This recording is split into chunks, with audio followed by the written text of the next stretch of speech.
बड़ी बेसब्री से उनको 2 दिन से सुनने के लिए उतावले हो रहे थे और मैं सादर नमस्ते करते हुए हमारे सम्माननीय आचार्य वेद वागीश जी शर्मा जी को आमंत्रित करता हूं कि वो आए और अपनी प्रेममयी और विद्युतमयी वाणी से हम लोगों को कृतार्थ करें। सम्माननीय वागीश जी शर्मा आचार्य।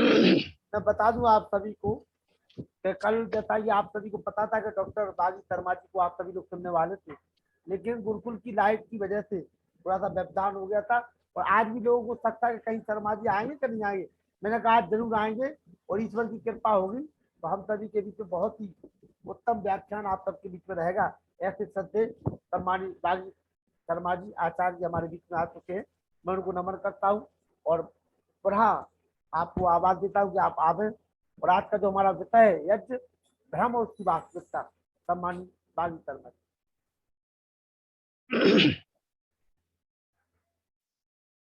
सम्मानित श्री लखनलाल जी आर्य और आज के इस तकनीक के माध्यम से दूर दूर से जुड़ रहे सभी सुबुद्ध श्रोतागण, विचारशील सज्जनों,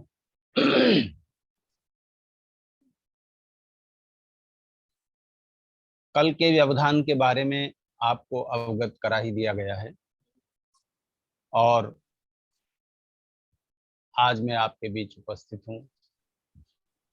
कल का जो व्याख्यान का विषय था उन बिंदुओं पर कल दूसरे विद्वानों ने चर्चा की। मैं बिजली के अभाव में इंटरनेट काम देता है, जब बाहर से बिजली नहीं आती वो जो इन्वर्टर है वो काम देता है और इन्वर्टर भी खत्म हो जाए तो वाईफाई का कनेक्शन भी बंद हो जाता है और मोबाइल डाटा इतना गुरुकुल में तेज नहीं चलता कि उस पर भाषण दिया जा सके। इसलिए कल मुझे माननीय लखनलाल आर्य जी से ये बात कहकर क्षमा मांगनी पड़ी। तो कल के बिंदुओं पर जो भी चर्चा विद्वानों ने की है मैं उसको सुन नहीं सका। तो आज का विषय जैसा कि आपको बताया गया, यज्ञ भ्रम और वास्तविकता। यज्ञ के बारे में भ्रम क्या है? यज्ञ के बारे में बहुत सारे भ्रम हैं और उनके 2 वर्ग हैं, 2 विभाग हैं।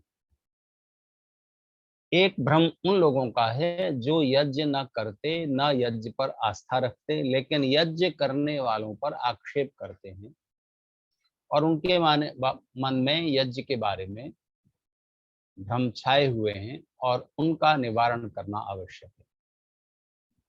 दूसरे भ्रम वो हैं जो यज्ञ करने वाले, यज्ञ प्रेमी, यज्ञ के प्रति श्रद्धा रखने वाले लोगों के मन में यज्ञ के प्रति हैं। तो पहले हम उन्हीं बिंदुओं पर विचार करें जो यज्ञ करने कराने वाले, यज्ञ पर श्रद्धा रखने वाले लोगों के मन में जो भ्रम छा गया है। आप आश्चर्य करेंगे, बहुत सारे भ्रम ऐसे होते हैं जिनके बारे में हमें पता नहीं होता और वास्तविकता हम जानते हैं।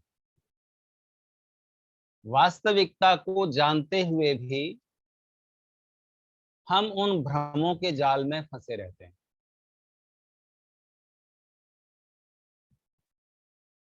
उस भ्रम का एक प्रकार ये है, आप जरा विचार करें, अगर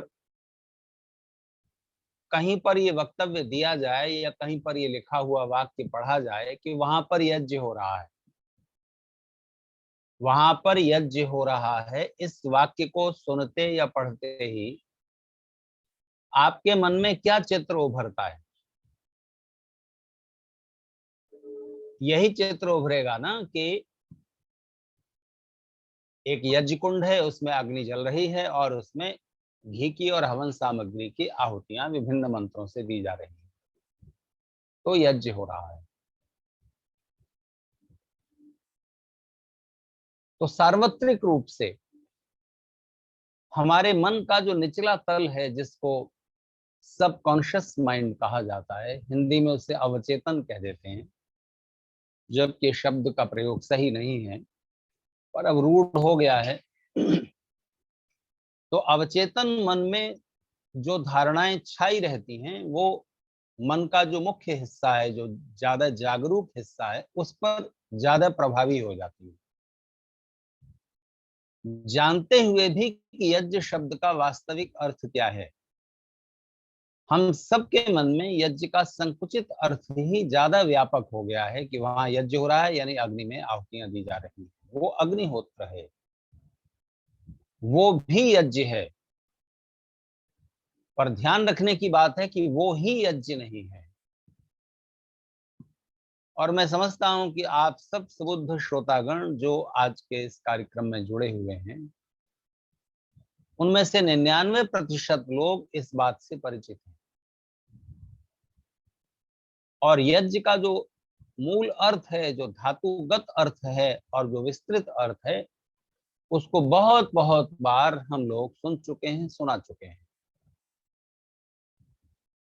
यज्ञ शब्द जिस धातु से बनता है वो धातु 3 अर्थ इंगित करती है: देव पूजा, संगतिकरण और दान। यज्ञ देव पूजा संगतिकरण दानेशु, इस धातु से यज्ञ शब्द निष्पन्न हुआ। तो समझना चाहिए कि देव पूजा, संगतिकरण और दान, ये तत्व जहां जहां भी हो वहां वहां यज्ञ है। इनमें से कोई एक होगा तो यज्ञ पूरा नहीं माना जाएगा। देव पूजा से यज्ञ प्रारंभ होता है, संगतिकरण से परिपुष्ट होगा और दान से पूर्णता प्राप्त करेगा। तीनों अंग चाहिए कहीं पर भी यज्ञ संपन्न हो इसके लिए। और जब भी हम ये वाक्य बोलते हैं यज्ञो वही श्रेष्ठतमम कर्म, तो आश्चर्य की बात है कि हम सबके मन में इस वाक्य का अर्थ यही उभरता है कि यज्ञ यानी अग्निहोत्र ही श्रेष्ठतम कर्म है। यज्ञो वही श्रेष्ठतमम कर्म बोलते ही हमारे आपके मन में कौन सा चित्र उभरा? इस वाक्य का अर्थ क्या उभरा कि यज्ञ श्रेष्ठतम कर्म है, अर्थात अग्निहोत्र श्रेष्ठतम कर्म है। ऐसा हम क्यों मान लेते हैं? यज्ञ श्रेष्ठतम कर्म है, देव पूजा, संगतिकरण, दान, जहां तीनों जुड़ गए वो कर्म श्रेष्ठतम हो जाएगा। अग्निहोत्र भी ऐसा ही कर्म है, पर हमारे और भी कर्म उस श्रेष्ठतम स्तर तक पहुंचे, ऐसा ध्यान रखते हुए जीना ही वास्तविक रूप में जीना है। और ऋषियों की वही जीवन शैली है। 24 घंटे हमारे पास होते हैं दिन रात के, उसमें 8 घंटे सोते हुए बीत जाते हैं। 16 घंटे में हम कुछ ना कुछ करते हैं, जो हमारा जागता हुआ समय है कुछ ना कुछ करते हुए बीतता है। वो जो भी 16 घंटों में हम कुछ करते हैं, उनमें कुछ काम ऐसे हैं जो नित्य कर्म के अंतर्गत आते हैं, नहाना धोना और दूसरे इस तरह के कार्य करना, थोड़ा मनोरंजन, टीवी वगैरह देख लेना। इनके बारे में श्रेष्ठतम कर्म की परिभाषा घटित नहीं होगी। आप नहा रहे हैं, अच्छे से नहाइए, उसको क्या श्रेष्ठतम कर्म का स्तर कौन सा देंगे आप? अच्छी तरह नहाइए, साबुन लगा लीजिए, शैम्पू लगा लीजिए।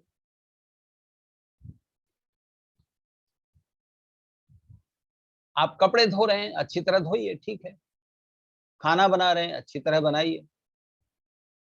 श्रेष्ठतम स्तर कौन सा होता है कर्म का?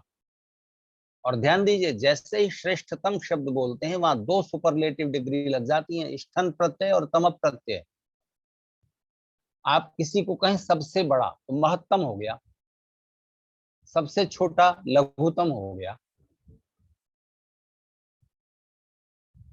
सबसे बड़ा ज्येष्ठ हो गया। ज्येष्ठतम नहीं कहा जाएगा, ध्यान दीजिए, ज्येष्ठतम नहीं कहा जा सकता, ये अशुद्ध हो गया व्याकरण की दृष्टि से, एक ही प्रत्यय लगेगा। सबसे बड़ा कहने के लिए या तो ज्येष्ठ कहिए, ज्येष्ठतम कहना अशुद्ध हो गया। श्रेष्ठतम क्यों? फिर ठीक है, क्योंकि प्रत्यय तो वहां ज्येष्ठ और श्रेष्ठ दोनों में एक ही प्रत्यय है। ज्येष्ठतम शब्द का प्रयोग आप कहीं भी नहीं पाएंगे साहित्य में, न व्यवहार में, क्योंकि अशुद्ध है। श्रेष्ठतम शब्द का प्रयोग भी आप कहीं दूसरे व्यावहारिक प्रयोगों में नहीं कर सकते। श्रेष्ठ यानी सबसे अच्छा। अब सबसे अच्छा जब कह ही दिया तो और तम प्रत्यय करके आप और क्या कहना चाह रहे हो? तो ध्यान दीजिए, केवल केवल यज्ञ के संदर्भ में आप 2 बार इष्ठन और तमप एक ही अर्थ को कहने वाले 2 प्रत्यय लगाते हैं।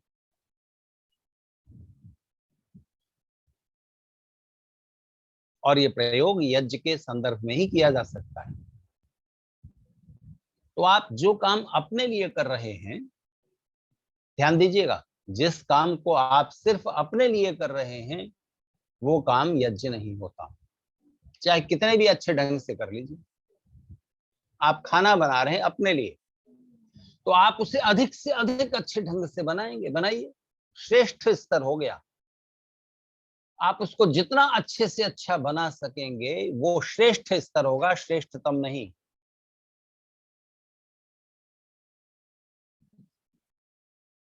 तम प्रत्यय तब लगेगा जब आपने उसमें दान जोड़ दिया, दूसरों का सुख। तो कोई गृहिणी घर में खाना बनाती है और जितने भी वो पाक कला जानती हैं उसका अधिकतम स्तर प्रयोग करके अच्छे से अच्छा जितना वो बना सकती थी उतना बनाया, श्रेष्ठ हो गया।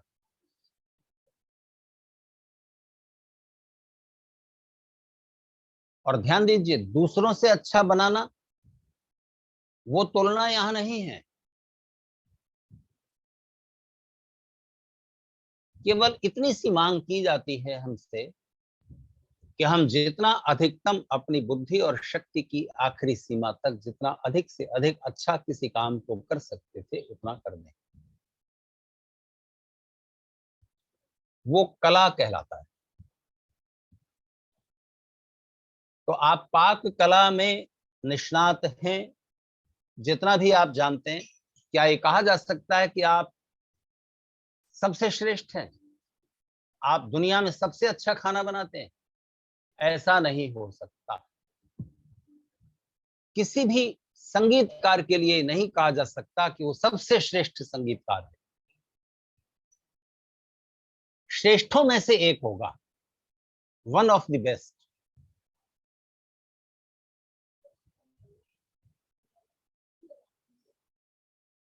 कोई कलाकार, कोई चित्रकार चित्र बनाता है, आप ये कह सकते हैं कि ये चित्र दुनिया का सबसे श्रेष्ठ चित्र है? न जाने उससे पहले कितने चित्रकारों ने चित्र बनाए हैं, आने वाले समय में भी बनते रहेंगे। तो आप श्रेष्ठ कह सकते हो, पर आप सबसे श्रेष्ठ हो गया ये नहीं कहा जा सकता। तो श्रेष्ठता का अर्थ होता है कि आपकी बुद्धि और शक्ति की जो आखिरी सीमा थी, उन परिस्थितियों में आपने उसका अधिकतम उपयोग किया और अपने कार्य को अच्छे से अच्छे ढंग से करने की कोशिश की, बस। परमेश्वर इतना ही देखते हैं। और उन परिस्थितियों में जितना अधिकतम अच्छा किया जा सकता था और किया जाना चाहिए था उतना हमने करने का प्रयास किया, बात पूरी हो जाती है श्रेष्ठता की। तो कोई गृहिणी खाना बनाती है, अच्छे से अच्छा बनाने की कोशिश करती है और अच्छे से अच्छा बनाने का प्रयास किया तो वो कर्म कला बन गया। तो ध्यान दीजिए, अच्छे से अच्छा खाना बनाने से पहले देव पूजा करनी पड़ेगी। मान लीजिए हलवा बना रहे, तो सूजी, घी, चीनी, पानी, इन 4 पदार्थों की दिव्यता को जो जानता है वही हलवा बना सकेगा। हर पदार्थ में कुछ न कुछ दिव्यता है, डिविनिटी है, विशेषता है। उस दिव्यता को पहचानना और पहचान कर 2 या 2 से ज्यादा पदार्थों को मिलाकर उनकी दिव्यता को बढ़ाना, ये संगतिकरण है। अकेले सूजी से हलवा नहीं बनेगा, अकेले चीनी से नहीं बनेगा, अकेले पानी से नहीं बनेगा, अकेले घी से नहीं बनेगा। चारों की मात्रा कितनी कितनी होनी चाहिए, कितना घी, कितना पानी, कितनी चीनी, कितनी सूजी, और कितनी देर तक उसको आग पर भूनना। ये समझ जहां है, संगतिकरण यानी सम्यक गति, ठीक तरह से मिलाना, और जिन चीजों को उसमें नहीं मिलाना है वो नहीं मिलने देना भी संगतिकरण है। सूजी के हलवे में इलायची डाल सकते हैं, किशमिश डाल सकते हैं, बादाम डाल सकते हैं, लहसुन नहीं पड़ेगा, प्याज नहीं डाला जाएगा, हींग नहीं पड़ेगी, उसकी संगति वहां नहीं बैठती। तो सारे दिव्य पदार्थों के दिव्य गुणों को पहचानना जानना ऋग्वेद है। रिचंति पदार्थानाम गुण कर्म स्वभावान अनया सारिक। ऋग्वेद के द्वारा आप तृण से लेकर परमात्मा पर्यंत पदार्थों के गुण कर्म स्वभावों का ज्ञान प्राप्त करते हैं। लेकिन आप कितने भी ज्ञानवान हो, यदि आप उसको कर्म में नहीं उतारते, आचरण में नहीं लाते, तो सारा ज्ञान व्यर्थ हो जाता है।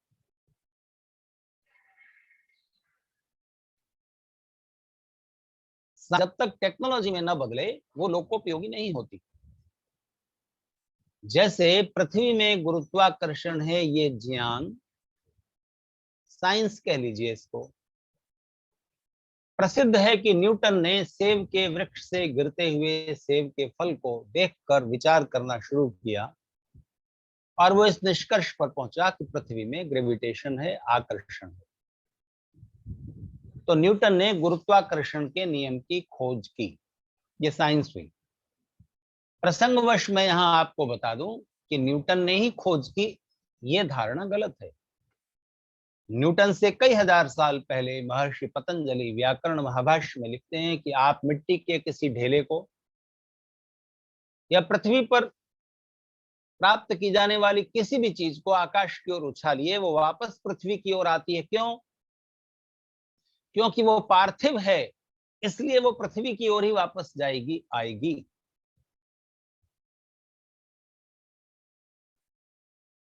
तो पृथ्वी के गुरुत्वाकर्षण के कारण चीजें वापस पृथ्वी पर आ रही हैं, ये बात कई हजार साल पहले पतंजलि कह चुके हैं। तो न्यूटन ने ही पहली बार खोजा, ऐसा नहीं। पर ध्यान दीजिए, न्यूटन ने खोजा, मान लीजिए बीच में एक ज्ञान लुप्त हो गया, लोग भूल गए, और न्यूटन ने इस नियम का, पृथ्वी के गुरुत्वाकर्षण के नियम का पता लगाया और लोगों ने जान लिया, समझ लिया। पर जब तक खोजे गए इस नियम को, गुरुत्वाकर्षण के नियम को जानकर टेक्नोलॉजी आगे नहीं बढ़ी, तब तक इस नियम का कोई लाभ मनुष्यता को नहीं मिला।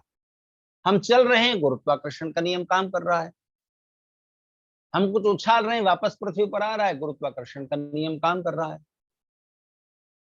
लेकिन जब आपने ये जान लिया, तब इसको टेक्नोक्रेट्स ने साइंस को टेक्नोलॉजी में ढालते हुए इस नियम के आधार पर ये जाना कि गुरुत्वाकर्षण का नियम कहां तक काम करता है। इतने 100 किलोमीटर तक गुरुत्वाकर्षण काम करता है, उसके बाद गुरुत्वाकर्षण की परिधि समाप्त हो जाती है। तो अगर आप किसी चीज को इतनी तेजी से फेंकें आकाश में कि वो गुरुत्वाकर्षण के क्षेत्र को पार कर जाए, तो अंतरिक्ष की कक्षा में स्थापित हो जाएगी। तो रॉकेट के द्वारा आपके सैटेलाइट, उपग्रह अंतरिक्ष की कक्षा में स्थापित कर दिए गए, जिनके द्वारा भेजी गई तरंगों के कारण ही आप मुझे अपने घर में बैठे हुए सुन पा रहे हैं, अपने मोबाइल पर या लैपटॉप की स्क्रीन पर। ये संभव हो सका गुरुत्वाकर्षण के नियम यानी ज्ञान को कर्म में उतारने की प्रक्रिया से। तो ज्ञान को कर्म में उतारें, लेकिन उस कर्म को कलात्मक ऊंचाई दें। जितना अधिक से अधिक अच्छा किया जा सकता है उतना कर देने का नाम साम है। स्यति कर्माणि तत्साम।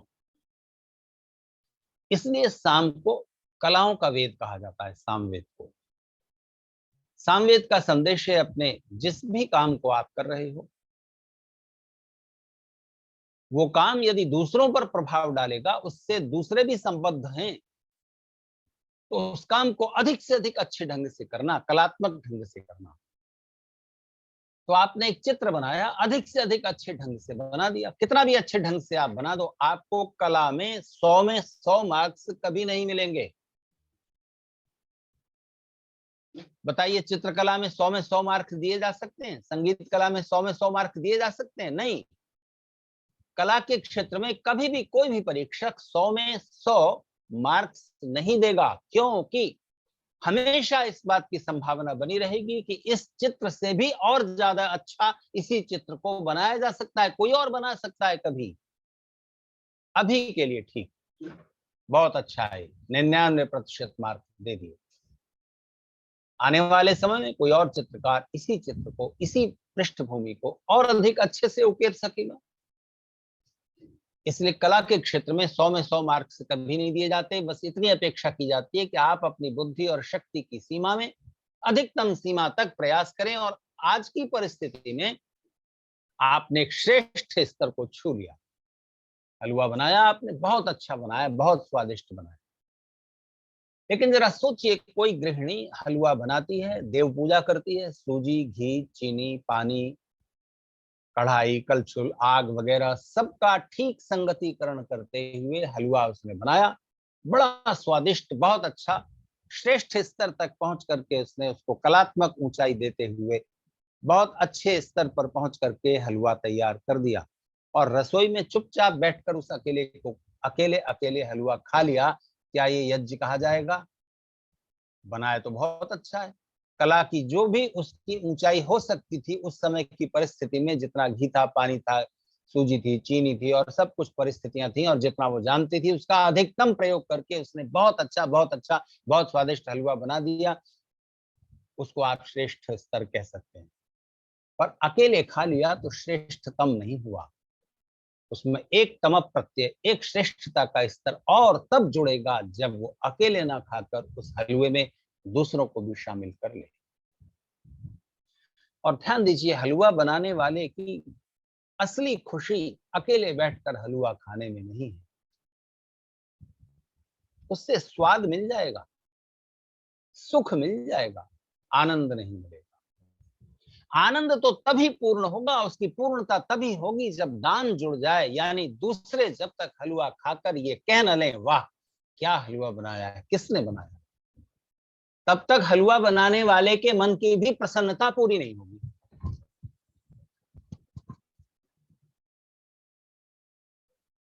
एक सरल उदाहरण, आप लेटेस्ट फैशन की बहुत अच्छी ड्रेस खरीद के लाइए, साड़ी लाइए और ड्रेस ले आइए, सूट ले आइए, और पहनकर कमरे में बंद हो जाइए। कोई सुख मिला? एक छोटे से काम का भी सुख नहीं मिलता जब तक दूसरे आपको उन कपड़ों में देखकर तारीफ ना कर दें और कहा, वाह ये ड्रेस आप पर बहुत जच रही है, कहां से खरीदी।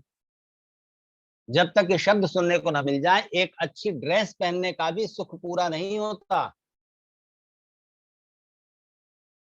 इसलिए यज्ञ तो तब है जब उसमें दान भी जुड़ जाए, दूसरों का सुख भी जुड़ जाए, दूसरे भी उसमें इन्वॉल्व हो जाए। अकेले हलवा खाया, बहुत अच्छा बनाकर खा लिया, श्रेष्ठतम नहीं हुआ। तो ध्यान दीजिए, जहां तीनों चीजें जुड़ेंगी, तीनों सूत्र जुड़ जाएंगे, वहां यज्ञ होगा। अग्निहोत्र के साथ ही ये बात नहीं है, ये तो हर कार्य को यज्ञ बनाइए। आपका हर कार्य श्रेष्ठतम स्तर तक क्यों ना पहुंचे। तो मैं एक अध्यापक हूं, छात्रों को पढ़ाते हुए देव पूजा जो भी सब्जेक्ट है मैंने उसको जाना, और विविध शास्त्रों को जोड़कर उसके जो सही निष्कर्ष निकल सकते हैं वो मैंने समझे। अब अगर मैं पढ़ाऊं नहीं और ज्ञान को संग्रहित ही करता रहूं, इकट्ठा करता रहूं, और पढ़ लूं और पढ़ लूं और पढ़ लूं, और ना पढ़ाऊं, ना लिखूं, ना बोलूं, ना समझाऊं, तो एक दिन आएगा कि ऐसा व्यक्ति पागल हो जाएगा। मस्तिष्क में बहुत सारी किताबें इकट्ठी कर ली, पढ़ रहा है, सोच रहा है, लेकिन किसी से शेयर नहीं कर रहा। तो सत्य की और ज्ञान की अपने आप में एक खूबी होती है कि जैसे ही आप किसी सत्य को समझते हैं, किसी कठिन बात को जान लेते हैं, किसी रहस्य को जान लेते हैं, पहचान लेते हैं, वैसे ही अंदर से एक इच्छा, प्रबल इच्छा उठती है कि मैं सारी दुनिया को बता दूं। उसके बिना चैन नहीं पड़ता। कोई भी कवि जब एक अच्छी कविता लिख लेता है, डूब करके उसने कविता लिखी, और जब तक सुना न लेगा दूसरों को, जब तक वो छप नहीं जाएंगी, जब तक और प्रसारित नहीं हो जाएंगी दूर दूर तक, तब तक उसकी तृप्ति नहीं होगी। कोई संगीतकार एक अच्छी धुन बनाता है, दूसरे जब सुन लेते हैं और सराह देते हैं और झूम उठते हैं, तब उसकी कला पूर्णता प्राप्त करती है। यज्ञ के बिना आनंद नहीं है। सुख मिल जाएगा, ध्यान रखना। अकेले हलवा बनाओ, बढ़िया से बढ़िया बनाओ और खा लो, सुख मिल जाएगा, आनंद से दूर रह जाओगे। इसलिए अपने हर कर्म को श्रेष्ठतम बना दो। जितना मैंने अब तक पढ़ा है, सोचा है, समझा है, अपने श्रोताओं तक, अपने छात्रों तक अधिक से अधिक अच्छे ढंग से मैं उनके मन मस्तिष्क में बिठा सकूं, ये मेरी भावना होनी चाहिए। बिठा सकूं या नहीं, ये अलग बात है। मैं बहुत अच्छा बोल सकूं, नहीं बोल सकूं, ये अलग बात है। मेरी कोशिश होनी चाहिए कि मैं अधिकतम स्तर तक अपनी बात को कह सकूं, अच्छे से अच्छे ढंग से, और मन में ये भावना हो कि मैं दूसरों के उपकार के लिए, दूसरों तक इस बात को पहुंचाने के लिए प्रयास कर रहा हूं। पहुंच पाए नहीं पहुंच पाए, इससे मतलब नहीं है। ये वो जाने, दूसरे लोग जाने। अब लखनलाल जी आ रहे, पता नहीं कितने दिन से, मुझे मालूम नहीं कितने दिन हो गए तब से ये वेबिनार कर रहे हैं लगभग 1 वर्ष और होने लोगों वाला को है। बता रहे हैं। जी, लगभग 1 वर्ष होने वाला है। 1 वर्ष होने वाला है। तो 1 वर्ष से वो लगातार प्रयास कर रहे हैं। मुझे नहीं मालूम कि श्रोताओं की संख्या किसी दिन 1000 तक पहुंची कि नहीं पहुंची। नहीं पहुंची होगी शायद, पहुंची होगी शायद। नहीं पहुंची। 10,000 तक, अगर 1000 पहुंची तो मैं 10,000 कहूंगा, 10,000 तो 1,00,000 कहूंगा। 740 करोड़ इंसान दुनिया में है। सब लोग तो नहीं जुड़ सके ना। मान लीजिए एक भी नहीं जुड़ता, एक ही जुड़ता, 2 लोग ही जुड़ते, उनके प्रयास में कोई कमी है क्या? इसलिए उनका काम तो यज्ञ हो गया। उनके कार्य का पुण्य तो ईश्वर उन्हें देंगे, कोई सुने न सुने। मैंने अपने विषय पर पूरा अध्ययन चिंतन करके और उसको अच्छे से अच्छे ढंग से प्रस्तुत करने की कोशिश की। अब कोई सुने न सुने, समझे न समझे, माने न माने, ये उसका विषय है। मैंने अपना काम अच्छे से कर दिया, मेरा यज्ञ हो गया। तो अपने कर्म को अधिकतम अच्छे ढंग से न किया जाए, केवल इतना ही पर्याप्त नहीं है, उसमें दूसरों को लाभ हो सके, दूसरे भी उससे सुख उठा सके। जैसे ही हम ये सोचकर किसी काम को करते हैं, वैसे ही वो काम यज्ञ बन जाता है। तो हर एक काम यज्ञ बन जाए ये आवश्यक नहीं है। बहुत से काम हम ऐसे करेंगे जो केवल हमारे लिए ही होंगे। जैसे हम नहा रहे हैं, जैसे हम भोजन कर रहे हैं, तो हम अपने लिए ही कर रहे हैं ना। उसमें हम दूसरे को इन्वॉल्व कभी कभी कर पाएंगे कि आइए भोजन कर लीजिए। लेकिन जिस काम का प्रभाव सीधे दूसरों पर पड़ेगा, दूसरे इन्वॉल्व होंगे ही होंगे उस कार्य में, उसके बिना वो कार्य हो ही नहीं सकता। जैसे भाषण श्रोताओं के बिना हो ही नहीं सकता, अध्यापन छात्रों के बिना हो ही नहीं सकता। तो ऐसे कार्य हैं जिनमें दूसरे इन्वॉल्व हैं, तो मुझे उस काम को अच्छे से अच्छे ढंग से और दूसरों के सुख का भी ध्यान रखते हुए करना चाहिए। ऐसा करते ही मेरा काम यज्ञ बन जाएगा। तो मेरा आपसे कहना यह है कि श्रेष्ठतम कर्म यज्ञ होता है। इसका अर्थ ये ना समझिए कि अग्निहोत्र ही श्रेष्ठतम कर्म है, अग्निहोत्र भी श्रेष्ठतम कर्म है। तो एक भ्रम तो ये निकल जाना चाहिए, और हमने इस बात को प्रचारित नहीं किया है। हमने अग्निहोत्र पर इतना बल दिया है कि बाकी 4 महायज्ञ तो हमारे जीवन से अछूते ही रह गए। अतिथि यज्ञ, पितृयज्ञ, ब्रह्म यज्ञ, बलिवैश्वदेव यज्ञ क्या हम करते हैं? हम यानी जो यज्ञ में श्रद्धा रखने वाले लोग हैं उनसे पूछ रहा हूं। बलिवैश्वदेव यज्ञ हम करते हैं, लेकिन उसका आधा भाग करते हैं। अग्निहोत्र पूरा हो गया, उसके बाद उबले चावल या हलवा जो कुछ भी है उसको लेकर 10 आहुतियां उसमें दे देते हैं। ये बलिवैश्य देव यज्ञ का बहुत छोटा सा भाग है, और ये उनके लिए है जो दैनिक यज्ञ नहीं करते। चलो चूल्हे की अग्नि में 10 आहुति दे लो, कुछ तो सुगंध होगी। ये व्यवस्था है। बलिवैश्य देव यज्ञ का जो असली भाग है, वो तो ये होता है कि रोज जो भोजन बना है उसमें देखिए आपके आसपास जो ऐसे लोग हैं, ऐसे प्राणी हैं जो अपना भोजन खुद अर्जित नहीं कर सकते। मनुष्यों में ऐसे असहाय लाचार प्राणी हैं, कोई नेत्रहीन है, कोई कोढ़ी है, अत्यंत निर्धन है। भोजन में से कुछ हिस्सा उनको दे दीजिए। अगर आप भोजन नहीं दे सकते तो आप कुछ रुपए दे देते हैं राह चलते किसी को, वो भी बलिवैश्य देव यज्ञ है। लेकिन ऐसे प्राणी हैं जिन्हें आप रुपया नहीं दे सकते। आपके घर के आंगन में, कमरे में कहीं घूमती हुई चींटी, उसको आप 1 रुपया देंगे? उससे तो भोजन ही देना पड़ेगा। चावल का एक दाना कहीं डालिए। कबूतर, कौवा, कुत्ता, गाय और दूसरे ऐसे प्राणी जो मनुष्य की दया पर ही निर्भर हैं और मनुष्य के दान पर निर्भर हैं। मनुष्य जब तक उन्हें कुछ देगा नहीं, उनका पेट नहीं भरेगा। तो आपके पालतू पशु को आपने, जो आपकी गाय भैंस घर में बंधी हुई है, जो कुत्ता आपका पालतू है, तो उसे आपने भोजन दे दिया, ये बलिवैश्य देव यज्ञ में नहीं आएगा। वो तो आपकी जिम्मेदारी है, उससे आप लाभ ले रहे हो। कुत्ता आपके घर की रखवाली कर रहा है, आप बाहर से आते हो, पूंछ हिलाते हुए आपको प्यार देता है, आप उसे दुलारते हो, अच्छा लगता है।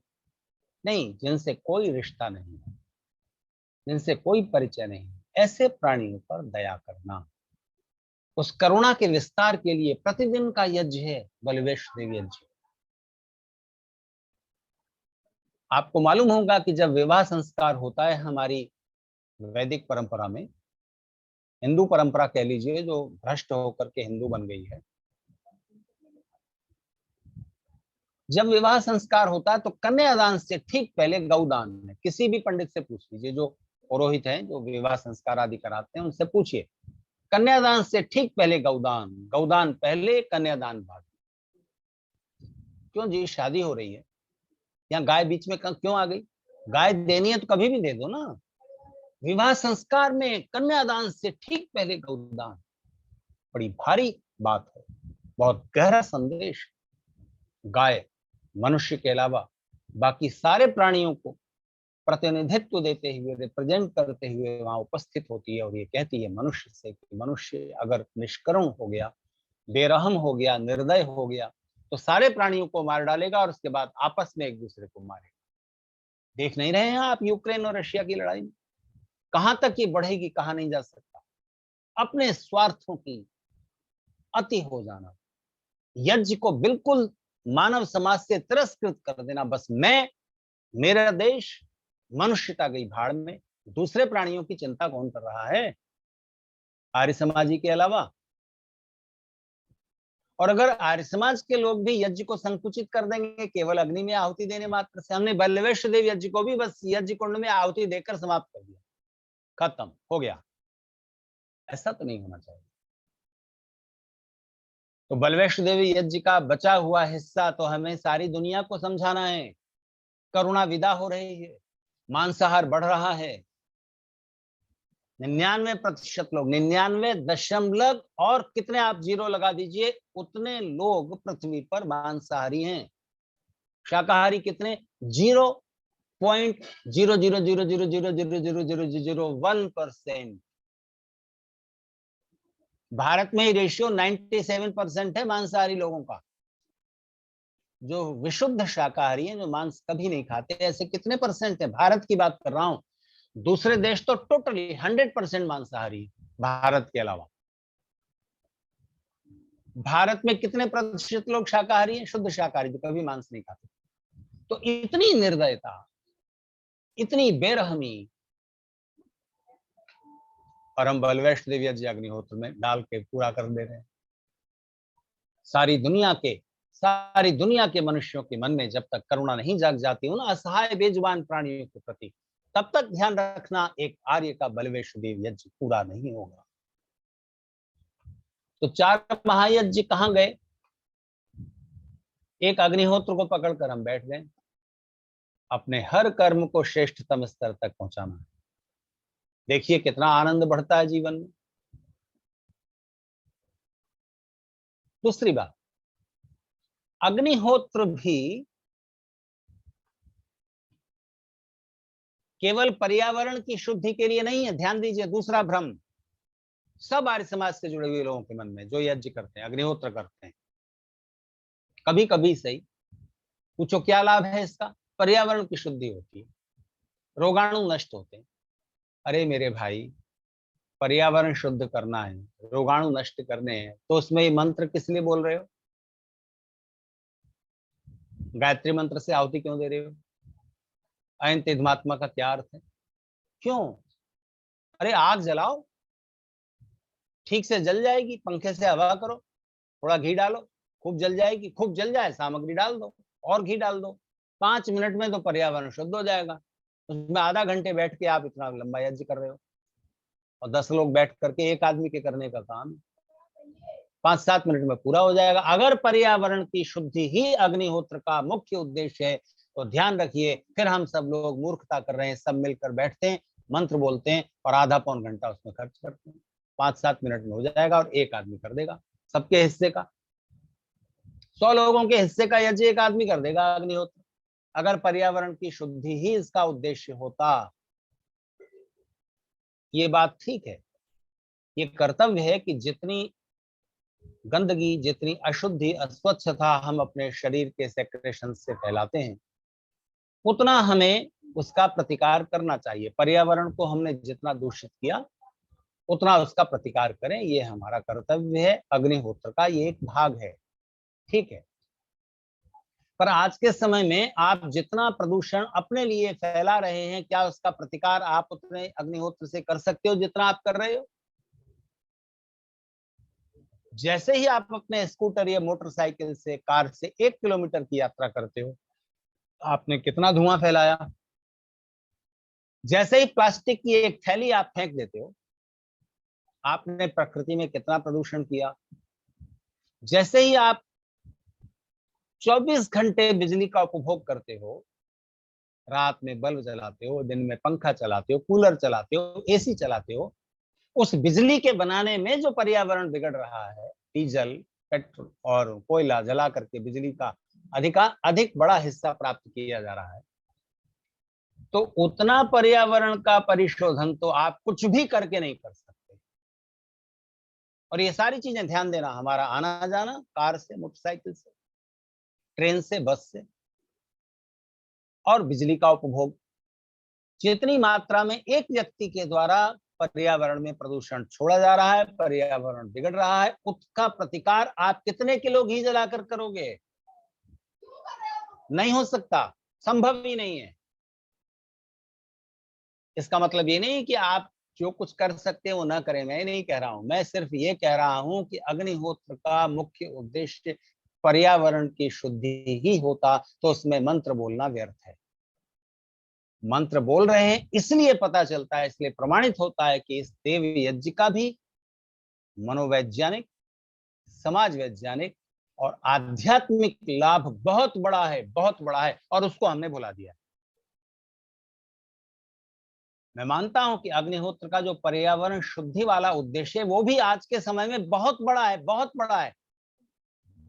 लेकिन समाज वैज्ञानिक, मनोवैज्ञानिक और आध्यात्मिक लाभ जो अग्निहोत्र के, वो और भी बड़े हैं, और भी बड़े हैं। उनको अगर हम तिरोहित कर देंगे अपने मन से, अपनी धारणा से, तो हम अग्निहोत्र का भी पूरा लाभ नहीं उठा सकेंगे।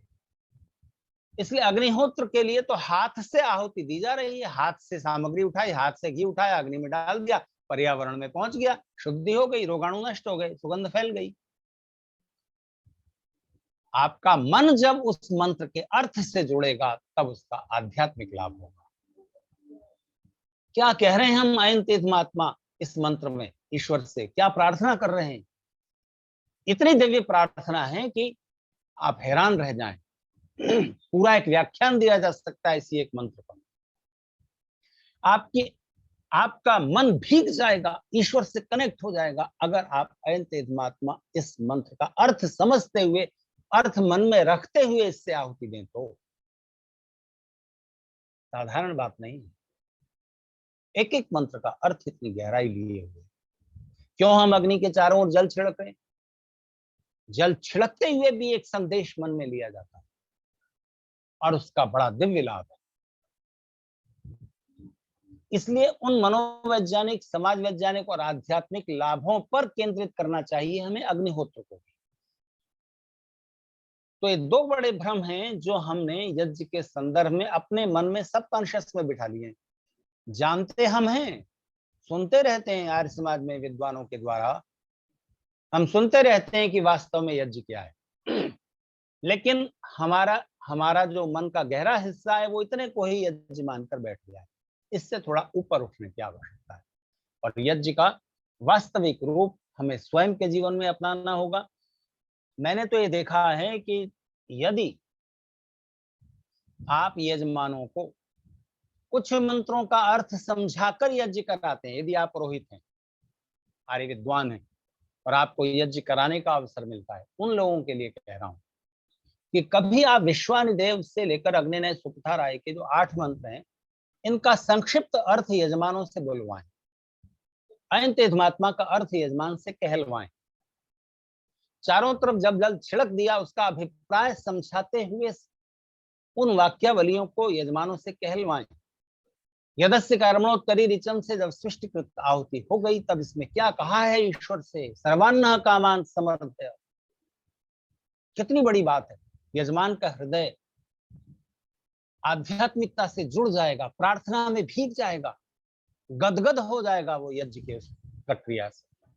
और नहीं तो बैठा है, आप मंत्र बोल रहे हो, स्वाहा उठाया स्वाहा, सामग्री उठाई स्वाहा, बस इतने से यज्ञ पूरा हो जाता है। और एक बोरिंग महसूस होती है, एक बोर्डम महसूस होती है, एक ऊब महसूस होती है, खास तौर से उस यजमान परिवार की युवा पीढ़ी।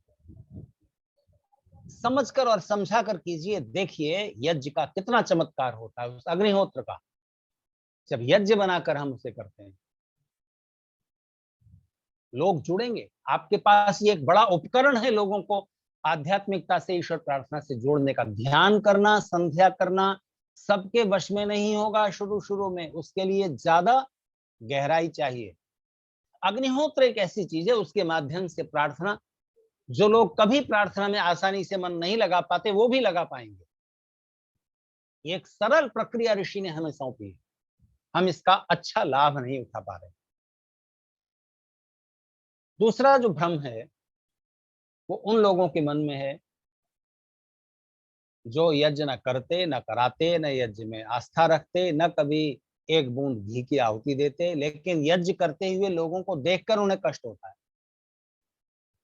और वो आक्षेप करते हैं। उनके दो आक्षेप हैं।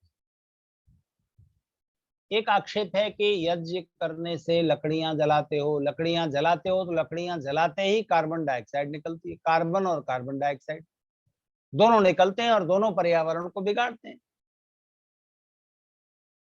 इसलिए यज्ञ अवैज्ञानिक है। यज्ञ से मेरा मतलब यहाँ अग्निहोत्र। वो यज्ञ का तो अर्थ उन्हें पता ही नहीं है, देव पूजा, संगतिकरण, दान से तो उनका परिचय ही नहीं है। वो आक्षेप करेंगे आपके अग्निहोत्र पर।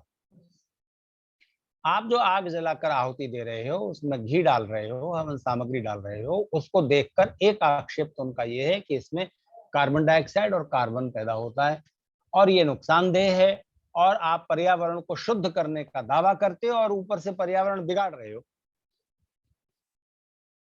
और वो कहते हैं कि अगर प्रकृति में कुछ डिग्री भी टेम्परेचर बढ़ गया, जो कि लगातार बढ़ रहा है, तो पृथ्वी पर प्रलय आ जाएगी। ग्लेशियर पिघल रहे हैं और ये हो रहा है, वो हो रहा है, और आप रोज यज्ञ करने की प्रेरणा दे रहे हो लोगों को। उनका एक आक्षेप ये है। दूसरा आक्षेप अर्थव्यवस्था से जुड़ा हुआ है। वो कहते हैं इतना महंगा घी,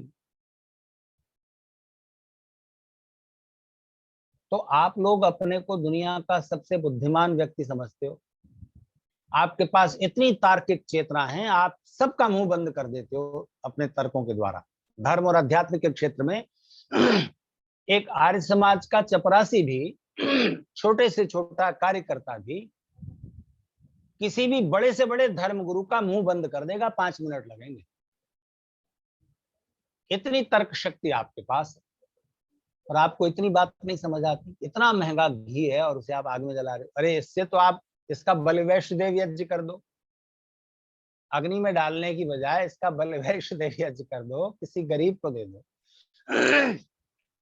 1 किलो घी बेचारा 1 महीने खाएगा, उसको पोषण मिलेगा और उसके भोजन का स्वाद बढ़ जाएगा, पोषण बढ़ जाएगा, कितना पुण्य मिलेगा आपको। बेकार आग में डाल रहे हो और इतने बुद्धिमान कहते हो खुद को, ये बुद्धिमत्ता का काम है? ये आक्षेप है उनके दो। तो जरा विचार कीजिए, एक का उत्तर तो बड़ा सरल है, विज्ञान से ही पूछ लो। ये बात बिल्कुल सही है कि जहां कहीं आग जलेगी वहां ऑक्सीजन नष्ट होगी। ऑक्सीजन के बिना आग जल नहीं सकती। और दूसरा यह है कि कार्बन डाइऑक्साइड लकड़ी जलाने से निकलती है। पर आपने ये नहीं सोचा कि कार्बन डाइऑक्साइड निकलना कितना जरूरी है। धरती पर वृक्ष नहीं पनप सकेंगे अगर कार्बन डाइऑक्साइड न हो। तो कार्बन डाइऑक्साइड वृक्षों का भोजन है, इसलिए यज्ञ अग्निहोत्र वहां होना चाहिए जहां वृक्ष है, हरियाली है। अगर आप घर में हवन कर रहे हो तो घर के आसपास आपके पेड़ पौधे होने चाहिए, नहीं तो आपके कमरे में कुछ गमले तो रख सकते हो ना, जिसमें पौधे होंगे। तो कार्बन डाइऑक्साइड, और घर में आप कितना हवन करोगे, जरा सा, कभी कभी। तो जो भी कार्बन डाइऑक्साइड निकलेगा वो उनका भोजन हो जाएगा। आपको वो कार्बन डाइऑक्साइड नुकसान नहीं पहुंचाएगी क्योंकि आप उसे इनहेल नहीं करोगे। यज्ञ कुंड जहां होता है और आप जहां बैठे होते हो, कार्बन डाइऑक्साइड उससे ऊंचे स्तर पर पहुंचती है। आप जहां बैठे हैं उस लेवल पर नहीं होती। आप दूसरी गैसेस इनहेल कर रहे होते हो, सांस से ले रहे होते हो, जो उस यज्ञ के माध्यम से, अग्निहोत्र के माध्यम से निकली है। तो कार्बन डाइऑक्साइड का बहाना तो व्यर्थ है। और मुझे ये बताओ, आप जब स्कूटर चलाते हो, मोटरसाइकिल चलाते हो, कार में बैठकर जाते हो, तब उसमें तो कार्बन मोनोऑक्साइड बनती है जो कहीं काम की नहीं है। उसके बारे में तो आप कभी सवाल नहीं करते। वो आपसे, मेरा मतलब वो जो आक्षेप कर रहे हैं अग्निहोत्र पर, कार्बन डाइऑक्साइड का बहाना लेकर वो अग्निहोत्र पर तो आक्षेप कर रहे हैं, कार्बन मोनोऑक्साइड की उन्हें कोई चिंता नहीं है, ज्यादा हानि करे और जिसका कोई प्रतिकार नहीं है। कार्बन डाइऑक्साइड तो वृक्ष ऑब्जर्व कर लेंगे, काम खत्म, उनका भोजन बन गया, उनका पोषण बढ़ गया, और जल्दी तेजी से पनपेंगे और बदले में ज्यादा ऑक्सीजन देंगे। ये तो पूरा इकोलॉजी का एक सुंदर चक्र बन गया। आप इस पर आक्षेप नहीं कर सकते। कर रहे हो तो मूर्खता की बात है। हीट बढ़ रही है, अरे खाना तो पकाओगे ना, तो दूसरी चीजों की हीटिंग कम करो जिनसे आप हीट बढ़ा रहे हो। हीट बढ़ रही है सूर्य की अल्ट्रावायलेट रेज की वजह से, और वो इसलिए हो रही है कि ओजोन गैस की परत की जो लेयर है वो कमजोर पड़ रही है, उसमें छेद हो रहे हैं। और वो इसलिए हो रहे हैं कि आप डीजल, पेट्रोल, कोयला अधिक मात्रा में, बहुत अधिक मात्रा में जला रहे हो। तो सवाल आएगा उधर से कि फिर क्या करें, बैलगाड़ी युग में वापस चले जाएं, घोड़ों पर चलने लगे, कार मोटरसाइकिल पर चलना बंद कर दें। तो मेरे ख्याल से आप लोग जो यज्ञ प्रेमी, अग्निहोत्र प्रेमी सुन रहे हैं मेरी बात को, वो भी इस बात के लिए राजी नहीं होंगे कि अब हम बैलगाड़ी युग में वापस चले जाएं, कार में, मोटरसाइकिल पर चलना बंद कर दें और बस पैदल चलें या साइकिल पर चलें या घोड़ों पर चलें। इसके लिए तो आप भी सहमत नहीं होंगे। पर आज का विषय नहीं है, पर मैं आपसे प्रतिपादित कर सकता हूं कि इसको कम किया जा सकता है, इतना कम किया जा सकता है कि वो पर्यावरण को नहीं बिगाड़ेगा। आप कार में भी चलते रह सकेंगे, आप कार में भी चलते रह सकेंगे, जितना सुख उठा रहे हैं आप यातायात का, वो सब सुख उठ जाएगा और पर्यावरण कम हो जाएगा। आपको वेद की समाज व्यवस्था समझनी पड़ेगी। और एक बड़े स्तर पर जो आज का बुद्धिमान समझने वाला मनुष्य कर रहा है, पूरी धरती के बड़े बड़े बुद्धिमान लोग जिस दुर्व्यवस्था को, जिस गलत समाज व्यवस्था को बनाए हुए हैं, उसके कारण ये पर्यावरण का प्रदूषण और ये सुविधाएं दूर नहीं हो सकती। कितने पर्यावरण को लेकर सम्मेलन होते हैं, अमेरिका जैसे विकसित देश उसमें सम्मिलित होते हैं,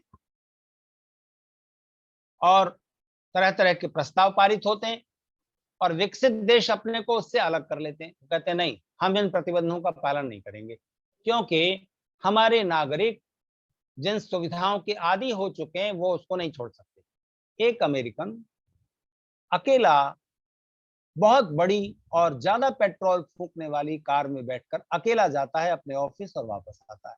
एक कार में एक आदमी जा रहा है, कहीं भी देख लीजिए आप अमेरिका में किसी भी शहर में देख लीजिए, एक कार में एक आदमी बैठा है। दो लोग बैठे होंगे तो शनिवार या रविवार के दिन, छुट्टी के दिन पति पत्नी घूमने जा रहे हैं, वरना पत्नी अलग कार से अपने काम पर जा रही है, पति अलग कार से जा रहा है।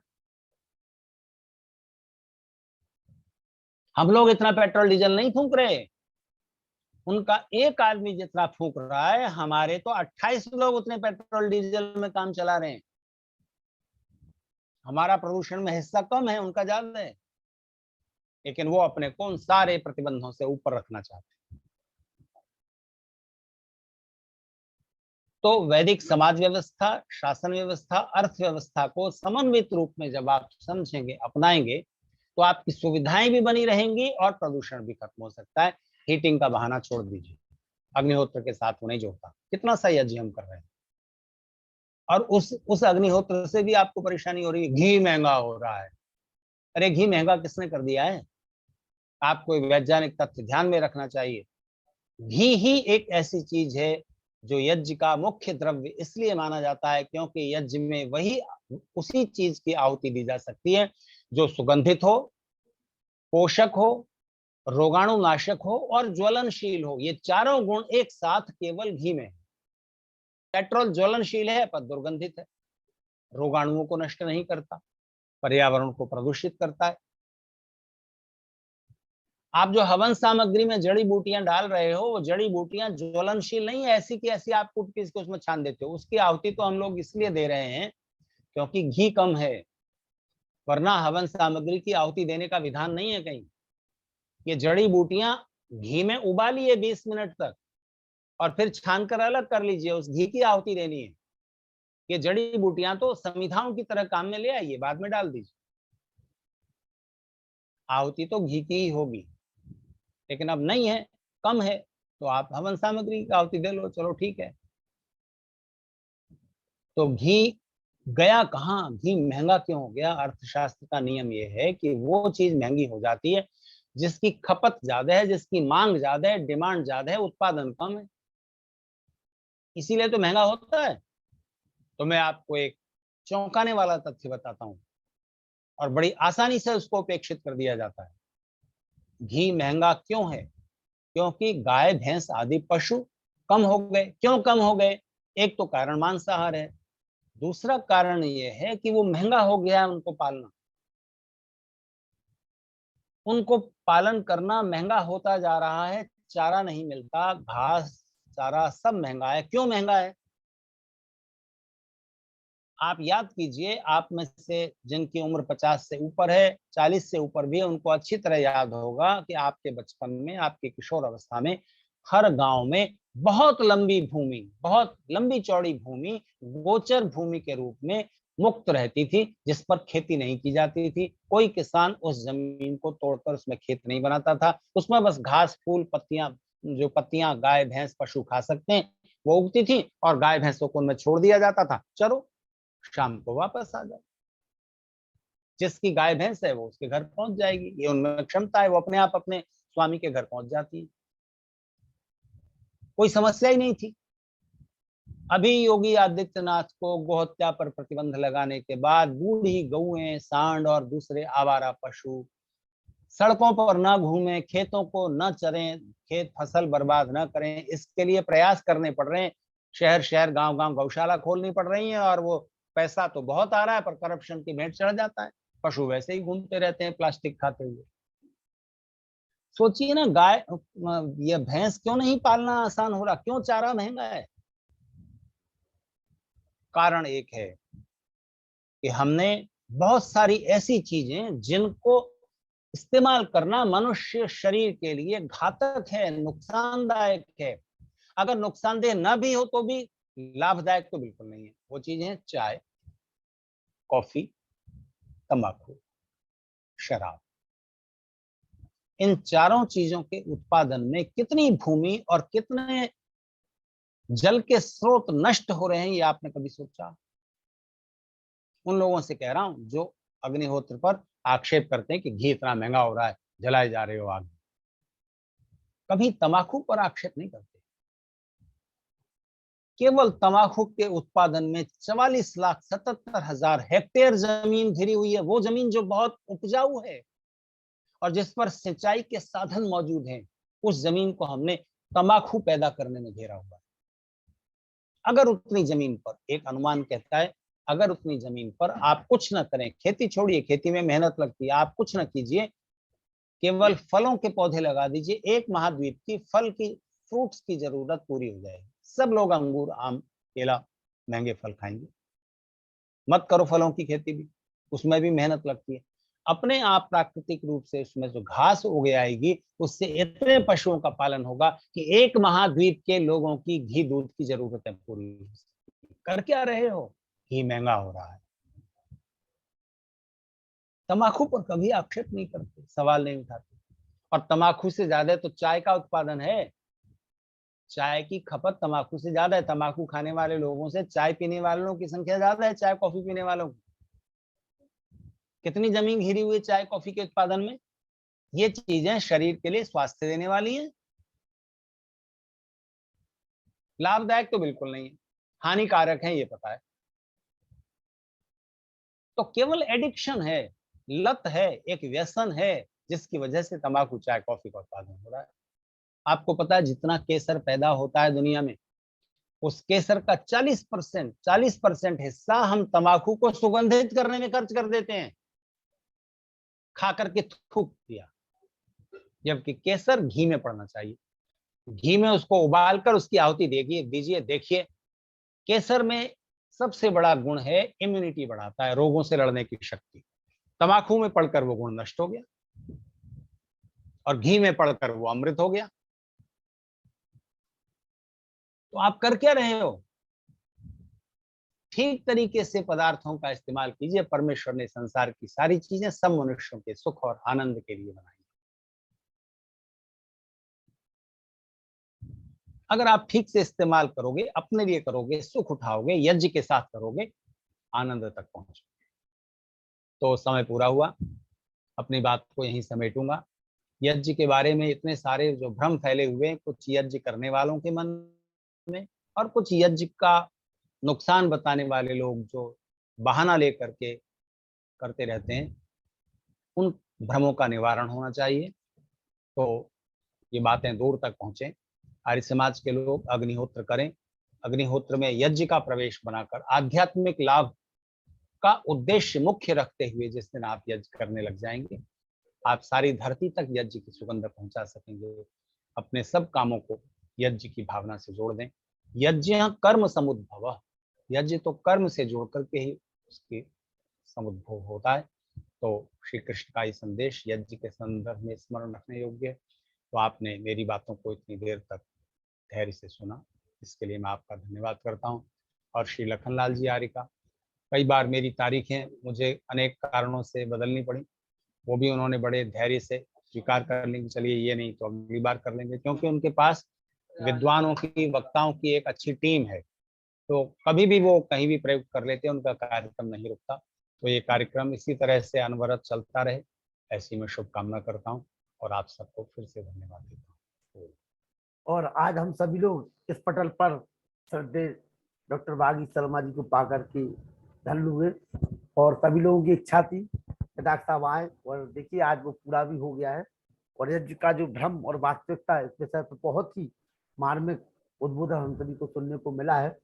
जिनके भी प्रश्न हो, कृपया वो अपना रेज हैंड का बटन दबा दें या अपना इशारा हमें कर दें, ताकि हम आपके प्रश्नों का उत्तर आपको दिला सकें। जिनके भी प्रश्न हो एक बार हाथ उठा दे अपना। जी चलिए नरोला जी आप आइए, जब तक वो लोग आते हैं। अनिल कुमार नरोला जी। जी सबको सादर प्रणाम। आचार्य बागी जी, लखन जी, पुरुषोत्तम मुनि जी, बहन चंद्रकांता जी और सभी उपस्थित सदस्यों, वाकई जैसा वागीश जी के बारे में सुना था, बिल्कुल सत्य पाया। हम लखन जी का बहुत बहुत धन्यवाद है कि ऐसे ऐसे विद्वानों को लेके आते हैं, और इतना हाईएस्ट इंटेलेक्चुअल लेवल का व्याख्यान था। और कमाल की बात तो यह है कि हम ये समझते थे कि भाई यज्ञ और भ्रम, भाई यज्ञ में क्या भ्रम हो सकता है, यज्ञ तो लाभदायक हर अवस्था में है ही है, इसमें भ्रम की कोई बात ही नहीं है। लेकिन आचार्य जी ने यज्ञ के बारे में, उसके अलग अलग एस्पेक्ट्स के, अलग अलग उसकी विधाएं, उसके अलग अलग आयाम, उसके बारे में इसके क्या फायदे हो सकते हैं, लोगों में क्या भ्रांतियां हो सकती हैं, क्या किस विधि से यज्ञ किए जाने चाहिए, और उसके जितने डिटेल में इन्होंने बताया वो वास्तव में सराहनीय है, और बहुत नई नई बातें पता चली। तो सबके लिए बहुत बहुत आभार और बहुत बहुत धन्यवाद। प्रोफेसर डॉक्टर वेद प्रकाश शर्मा जी, रोहिलखंड विश्वविद्यालय बरेली, आइए। वेद प्रकाश शर्मा जी। सर्वोपयोग नमः, सबको नमस्कार। नमस्ते जी। डॉक्टर वागीश शर्मा जी ने बहुत ही सुंदर यज्ञ के ऊपर परिचर्चा की। यज्ञ हमारा अग्निहोत्री ही नहीं, बाकी और चीजें भी हैं, दान, संगति, देव पूजा, तो इन सबको मिलाकर के जो उन्होंने बताया इस अंश में, वो वास्तव में ही यज्ञ है। और यज्ञ के महिमा बताते हुए उन्होंने बहुत अच्छी बातें बताई। साथ में एज ए साइंटिफिक पर्सन होने के नाते, जो हम लकड़ियां जलाते हैं उनके साथ हमारा फॉर्मल्डिहाइड या फॉर्मलिन गैस भी निकलती है, which is a very good disinfectant. क्योंकि माइक्रोबायोलॉजिस्ट है बेसिकली, तो हमने इसको एक्सपेरिमेंट करके देखा, उसे फॉर्मलिन निकलती है और हमारे एटमॉस्फेयर को बिल्कुल ही शुद्ध बना देती है। तो यज्ञ तो हर एक को नितांत करना चाहिए, दिस इज द मस्ट। और कुछ लोग जो भ्रम में रहते हैं कि हमें यज्ञ नहीं करना चाहिए, तो उन्हें यज्ञ के बारे में डिटेल में कुछ पता नहीं है, और वो निष्क्रिय लोग हैं, ना यज्ञ करना चाहते हैं, ना दूसरे को करने देना चाहते हैं, और निरुत्साहित अलग करते हैं। वो जितना गंदगी फैलाते हैं अपने एटमॉस्फेयर में पेट्रोल के थ्रू या और चीजें बर्न करने के, उसके कंपेरिजन जो भी हमारी कार्बन डाइऑक्साइड निकलती है, अगर हम आसपास प्लांट्स है, फोटोसिंथेसिस होगी कार्बन डाइऑक्साइड से, और हमें अच्छे अच्छे फल और फ्रूट्स और पत्तियां वगैरह जो है जिनके अंदर क्लोरोफिल है, वो हमारे लिए बहुत ही अच्छी जीवनदायिनी शक्ति प्रोड्यूस करती है। तो इसलिए यज्ञ करना हर एक का मस्त है। इसीलिए महर्षि दयानंद ने सबसे पहले पंच महायज्ञ विधि, जो कि अभी आचार्य जी ने बताया कि 5 तरह के यज्ञ करना चाहिए, अकेले अग्निहोत्री नहीं, 5 तरह के यज्ञ करना चाहिए, तभी मानव जीवन श्रेष्ठ बन सकता है। धन्यवाद, बहुत बहुत धन्यवाद समय देने के लिए। श्रद्धेय वागीश शर्मा जी को बता दूं कि हमारे सुरेश चौरसिया जी प्रतिदिन यज्ञ वो कराते हैं योग, और योग में आपके व्याख्यान इस समय चल रहे हैं पूरे। आइए सुरेश चौरसिया जी। जी आचार्य जी को नमस्ते। आचार्य जी, मैं मध्य प्रदेश से बोल रहा हूँ, और दमोह जिला में मैं योग कक्षा लगाता हूँ, पिछले 10 वर्ष से लगा रहा हूँ। अच्छा। तो मैं अभी हम लोग क्या करते हैं, वहाँ एक गायत्री शक्ति पीठ का परिसर है जो, तो वहाँ हम लोग सभी संगठनों के लोग आते हैं, आर्य समाज के कुछ लोग आते हैं, कुछ आते पतंजलि के, कुछ लोग आते हैं अपने ये RSS के। हम सभी लोग बैठकर हम लोग क्या करते हैं, 1.5 घंटे की योग कक्षा लगाते हैं। तो उसमें पहले क्या बातचीत होती थी, लेकिन बहुत लंबे समय तक हम लोग कोई भी प्रवचन नहीं सुन पाते थे किसी लोग। लेकिन हम लोग जिस समय से आर्य समाज के विद्वानों के प्रवचन सुने हैं, तो बात भी बंद हो गई है और ज्ञान भी मिलने लगा है। तो अभी पिछले 1 महीने से आचार्य वागीश शर्मा जी सर आपके चल रहे हैं प्रवचन हम लोगों के यहाँ पर। हाँ, डेली एक 45 मिनट का 1 मैटर लगाते हैं पर डे हम लोग पिछले 1 महीने से। हर व्याख्यान तो 45 मिनट का नहीं होता होगा जो भी आप लेते होंगे। थोड़ा कोई 1 घंटे का रहता है तो 15 मिनट निकाल के सुन लेते हैं, आध घंटे का रहता है तो 15 मिनट और सुन लेते हैं, ऐसा मैनेज कर लेते हैं। अच्छा। हाँ, मतलब लक्ष्य पूरा हो जाता है कि आज हम लोग क्या सुन रहे हैं। और हमारी क्लास में लगभग 10 से 15 लोग टीचर लोग आते हैं। अच्छा। अलग अलग विद्यालय से। ये सुरेश चौरसिया जी हैं, जो बराबर में बता रहे थे कल इस समय हम वागीश शर्मा जी के प्रवचन को सुन रहे हैं। और वागीश शर्मा जी हमारे आर्य समाज की विश्व की एक ऐसी धरोहर है जिनके प्रवचन आप यूट्यूब पर कई टीवी चैनलों पर सुन सकते हैं। माता चंद्रकांता जी, केवल 2 मिनट का समय है आपके पास। माता चंद्रकांता जी, बोलिए। चंद्रकांता जी बोलिए। आचार्य जी तथा अन्य सभी को मेरा प्रणाम।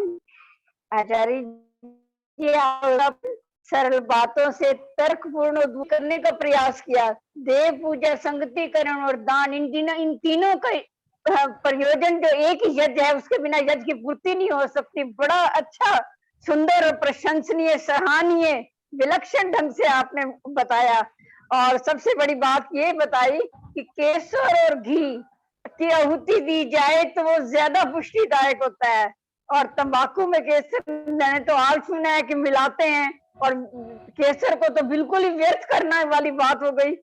धन्यवाद आचार्य जी, आपका बहुत बहुत आभार। और मुनि जी का भी, लखनलाल जी आपका, अनिल जी सबका बहुत बहुत आभार और धन्यवाद। और हमारे बीच में पिछले 3-4 हफ्तों से लगातार जुड़ रहे हैं बाबू विजय, जिनके ललितपुर जनपद में 3 डिग्री कॉलेज चल रहे हैं और उरई में भी 4 डिग्री कॉलेज चल रहे हैं, और वो अभी अभी वैदिक धर्म को बखूबी समझने का प्रयास करने लगे। मैं चाहता हूँ विजय सिंह जी, आज आपने हमारे डॉक्टर बागी शर्मा जी को सुना, एक शब्द विजय सिंह जी, बाबू जी जी बोलिए। आचार्य जी को प्रणाम, लखनलाल जी को प्रणाम, और सभी को प्रणाम, मुनि महाराज को सभी को प्रणाम, बोलिए। माता जी को प्रणाम। अभी जो चर्चा हो रही थी कि कुछ लोग कमेंट करते हैं कि कार्बन पैदा होता है यज्ञ करने से, तो मैं स्वामी रामदेव को सुना करता हूँ, वो गूगल और घी का जो हवन करते हैं वो कहते हैं इसमें ऑक्सीजन पैदा होती है, कार्बन की जगह वो कहते हैं ऑक्सीजन पैदा होती है, इसमें इसके साथ प्राणायाम करने से इम्यूनिटी बढ़ती है। तो मैं आचार्य जी से पूछना चाहता हूँ, क्या कार्बन की जगह ऑक्सीजन पैदा होती है? तो ये कमेंट करने वाले लोगों को पता नहीं है इस बात का कि अगर हम गूगल से, घी से अपने घरों में हवन करते हैं तो इससे तो वातावरण शुद्ध होता ही, ऑक्सीजन पैदा होती है, ये बड़ी बात है। आचार्य जी से मेरा कहना। जी जी,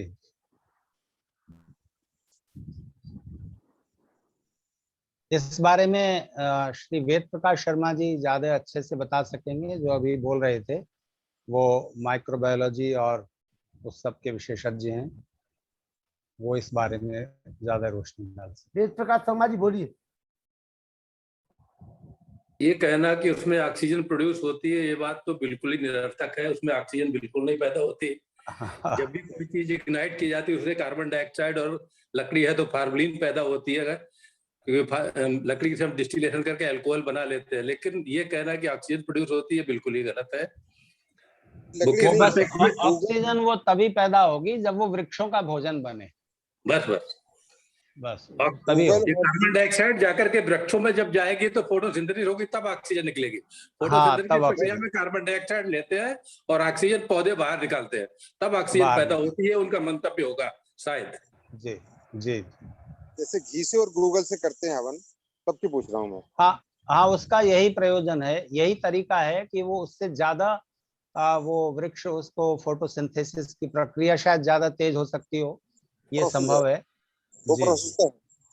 हाँ, फोटोसिंथेसिस की प्रक्रिया ज्यादा होगी, कार्बन डाइऑक्साइड की जगह जो वो लेंगे पौधे तो उससे ऑक्सीजन निकलेगी। हाँ, वो तो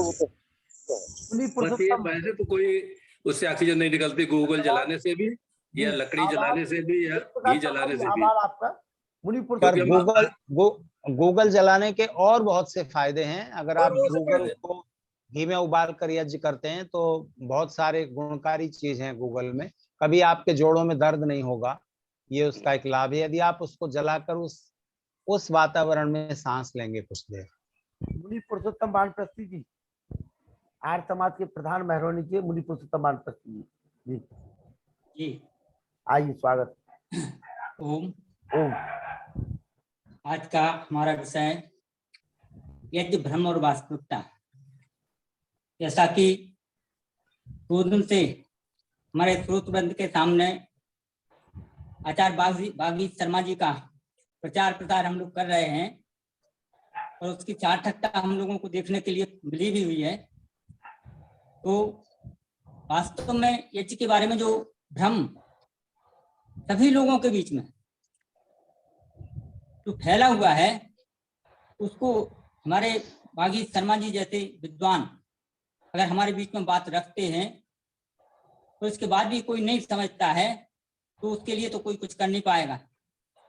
लेकिन हमारा लक्ष्य होना चाहिए कि हम इन बातों पर ध्यान दें।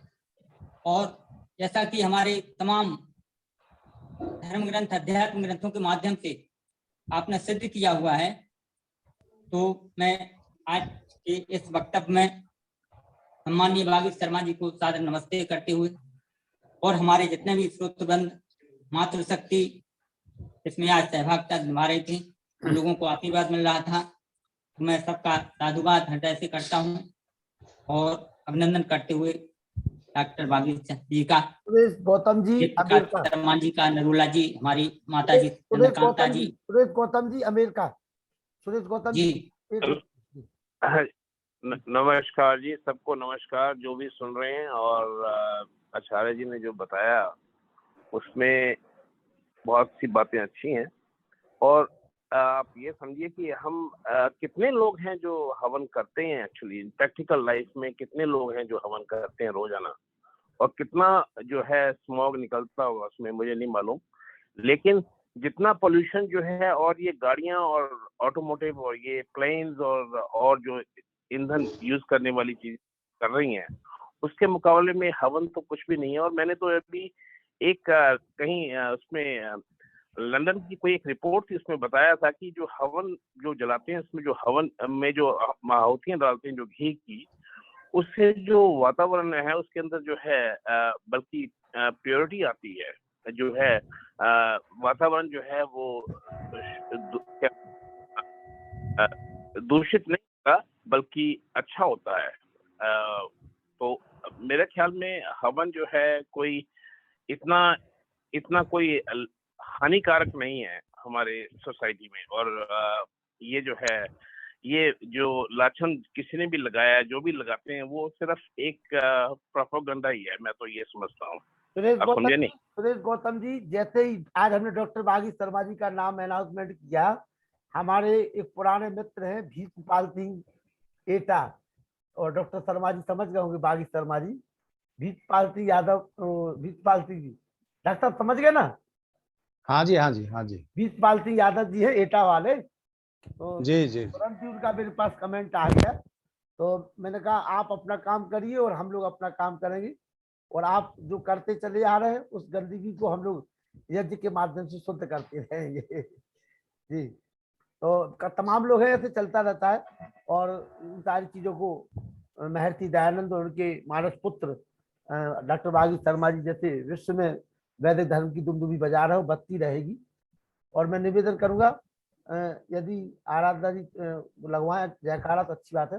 मुनि पुरुषोत्तम वानप्रस्थी जी, हम सभी लोगों की एक ऐसी इच्छा है कि डॉक्टर बागीश शर्मा जी को नए विषयों के साथ फिर कभी उनसे समय लिया जाए, जैसी उनकी अनुकूलता होगी हमें पुनः उनका समय मिलेगा। क्योंकि 2 दिन का समय था, एक दिन हमारा चला गया, लाइट ने ले लिया। उसके पहले ऐसा हुआ कि शर्मा जी को थोड़ा सा मतलब शरीर की थोड़ी सी परेशानी हो गई थी शारीरिक रूप से, तो उस समय कार्यक्रम टालना पड़ा। लेकिन आज ईश्वर की कृपा हुई कि हम सभी के बीच में डॉक्टर बागीश शर्मा जी हमारे बीच में पहुंचे हैं। और पुनः मैं निवेदन करूंगा इस पटल के माध्यम से कि पुनः हम आपके दर्शन कर पाए, नए विषयों के साथ हम आपको सुन सके। तो ऐसी हम अपेक्षा करते हैं आपसे, वो करते रहेंगे। ये दिन की तो अपन को अपेक्षा ही नहीं करनी है जी, ये दिन तो हमारा है ही अभी बागीश जी के पास में। अच्छा जी, अपेक्षा नहीं रखना है, इससे ये तरह अपेक्षा रखेंगे कभी। चलिए, दिन तो हमारा है ही आपके ऊपर। जी जी जी, हाँ जी, हाँ जी, जब भी समय मिलेगा मैं वो एक दिन का उधार चुकता दूंगा। चलिए, आपका अभिनंदन करेंगे, स्वागत करेंगे जी। और इसके बाद जो समय लेंगे वो अलग होगा। डॉक्टर जी, डॉक्टर वेद प्रकाश शर्मा जी शांति पाठ कराइए जी। ओम देव शांति अंतरिक्षम शांति पृथ्वी शांति शांति औषधया शांति वनस्पतया शांत्र विश्वे देवा शांति ब्रह्म शांति सर्वम शांति शांति रेवा शांति सामा शांति रेदि। ओम शांति शांति शांति। एक बात और कहना चाह रहे हैं कि हमारे जो यज्ञ करते हैं उसमें एक एरोडायनेमिक पावर होती है जो कि सुगंधी फैला देती है पूरे वातावरण में। अगर बाहर से आप इत्र वगैरह डालते रहे तो उससे कोई फायदा नहीं होने वाला। लेकिन यज्ञ के अंदर एक एरोडायनेमिक पावर होती है जो हमारे वातावरण को शुद्ध कर देती है। बस इतना और ऐड करना चाह रहे थे। धन्यवाद आपको समय देने के लिए। जयकारा लगाइए माता जी।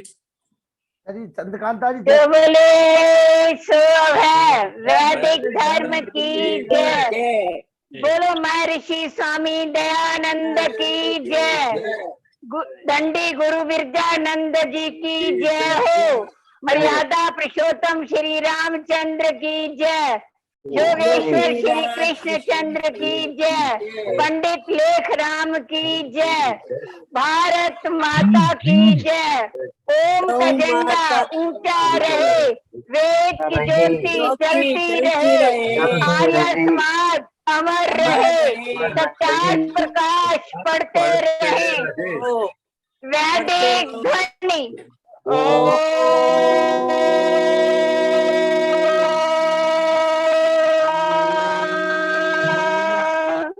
वैदिक अभिवादन सभी को सादर नमस्ते जी।